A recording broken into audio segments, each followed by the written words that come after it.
Des plateformes publicitaires au capitalisme de surveillance. Quels sont les risques? Dans un monde numérique où la technologie règne, il est important de se poser des questions. À cet effet, plusieurs se questionnent au sujet de l'impact des plateformes publicitaires sur notre vie privée. De ce questionnement en est ressorti le concept de capitalisme de surveillance. Les géants d'Internet en savent beaucoup sur nous grâce à la quantité phénoménale de données qu'ils accumulent, la plupart du temps avec notre consentement, lors de nos navigations sur les différentes plateformes numériques. Ils qualifient le phénomène de capitalisme de surveillance. Ce phénomène s'explique par l'appropriation de données à but lucratif. Ces données sont enregistrées, récupérées, ensuite analysées, et de ce processus, on ressort un schéma des activités de chaque internaute qui utilise la plateforme. Ce schéma représente un profil qui peut être mis à profit de multiples façons. Entre autres, les plateformes publicitaires mises en œuvre par les géants du web tels que Google et Facebook génèrent leurs revenus d'une part grâce à l'utilisation des données afin de vendre des espaces publicitaires aux annonceurs. Ces plateformes publicitaires se servent alors de données recueillies afin de divulguer des différentes publicités ciblées en fonction du profil établi pour chaque utilisateur. Le but étant de s'assurer d'envoyer les différentes publicités en ciblant les personnes selon leur personnalité, leur goût, leurs préférences et leurs besoins individuels.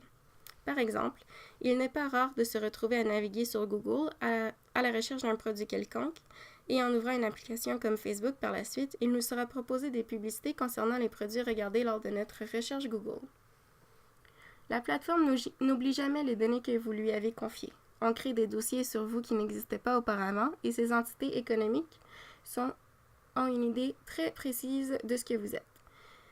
C'est ici que ça devient du capitalisme de surveillance, dit le sociologue Jonathan Roberge. Par contre, certains dangers s'y rattachent. En effet, comme nous l'avons vécu en 2018, plus de 87 millions d'utilisateurs de la plateforme Facebook ont été victimes du détournement de leurs renseignements personnels par la firme Cambridge Analytica à des fins politiques. La firme britannique a utilisé des moyens détournés et immoraux afin de se procurer les données personnelles de plusieurs millions d'utilisateurs Facebook dans le but de créer un profil psychologique pour chacun. Ils ont par la suite convenu plusieurs publicités ciblées pour ceux-ci afin de porter avantage au parti Trump lors des élections de 2016 aux États-Unis. Ce procédé propagandiste tentait de faire émaner des émotions de colère, de peur, de méfiance envers les autres partis et de confiance envers le Parti républicain. Le but étant évidemment de manipuler et d'intimider en quelque sorte les Américains à voter pour Trump.